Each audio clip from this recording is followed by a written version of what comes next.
Wewe tulia. Mzee Chimba, wewe Chimba, mzee Chimba. Mzee Chimba, tulia.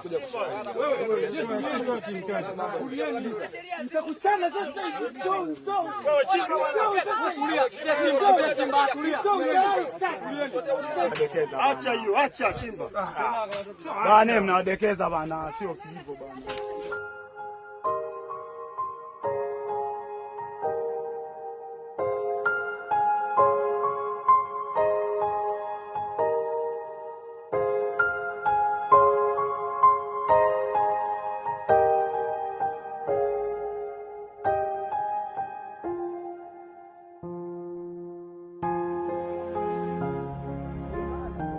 Unaona hili ni nani ambalo tunataka waziki kaburi, tumewasimamia wachimbe waweze kuzika.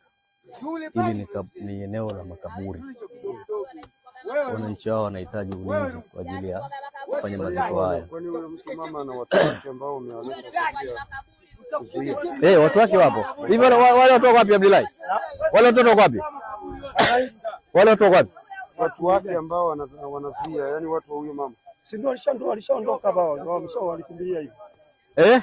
Walikuwepo hapa, si ndio wameondoka. Yuko wapi? Yuko wapi?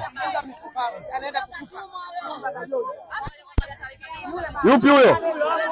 Huyo mzee? Wewe mzee? Wewe mzee? Yule ndo anamtuma kama kaburi. Wewe niletee huyo.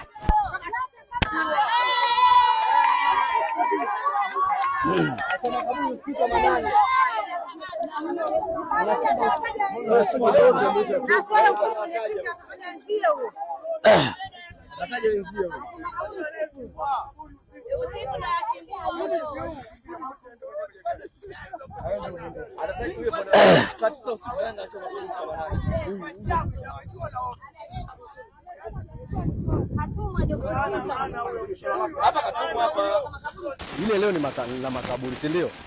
Na limetengwa kwa ajili ya kuzikia. Ni eneo la kwetu, si ndio? Ile eneo atazika watu na tutamzika ule aliopo. Maelekezo nayotoa hapa, watu wote waendelee kuzikwa hapa. Hizo nyumba zote hizi chora X, zote hizo. Zote za karibu yenye rupe hizi hapo, zote na makaburi chora X. Sasa hivi. Tena bahati nzuri tunaye hapa. Piga X nyumba zote hizo. Si sawa? Mmemjua yote anahusika hapa, niambieni. Hapa tunazika, eneo ni la kwetu. Hapa ni Kimani na sisi ni wale wakeleketa ambao tuliotoka hapa tuwapisha eneo la uwanja wa ndege, na mimi mwenyewe ni mmoja hapa ambaye mwasilika, nimezika mtoto wangu hapa. Lakini tunashangaa kuna mama huyu ambaye kila siku yeye anasema eneo hili la kwake, na mpaka kwenye haya makaburi, pembeni na haya makaburi tayari ameshauza.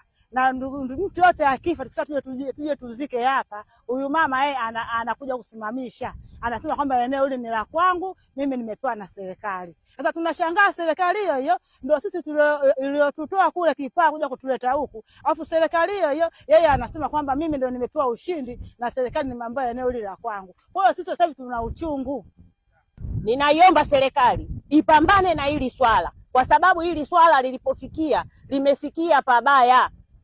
Makaburi yetu sisi hatuelewi tutakwenda wapi.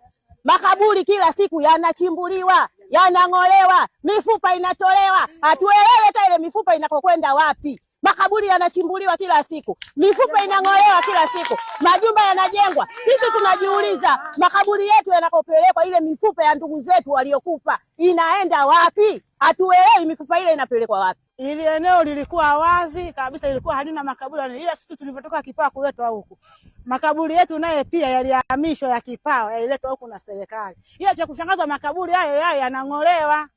Je, sisi wakazi wa Kipawa makaburi yetu tumetengewa wapi? Tumeshapambana sana lakini hatuoni mafanikio yoyote. Hatujui huyu mwenzetu ana nini kwa serikalini. Ila sisi tunachokiomba, kama sisi serikali tunaona kama sisi kusio kwetu, basi sisi watutoe, watuhamishe sehemu nyingine na watulipe haki zetu. La sivyo wabomoe uwanja wa ndege, waturudishe pale kwenye maeneo yetu. Kwa hiyo sisi wametutoa pale, afu kuja kutuleta huku kama tuleta kwenye fujo. Alafu serikali hiyo yaani ile serikali inamshikilia yule mama. Sisi tumechoka. Maelekezo unayotoa ni haya.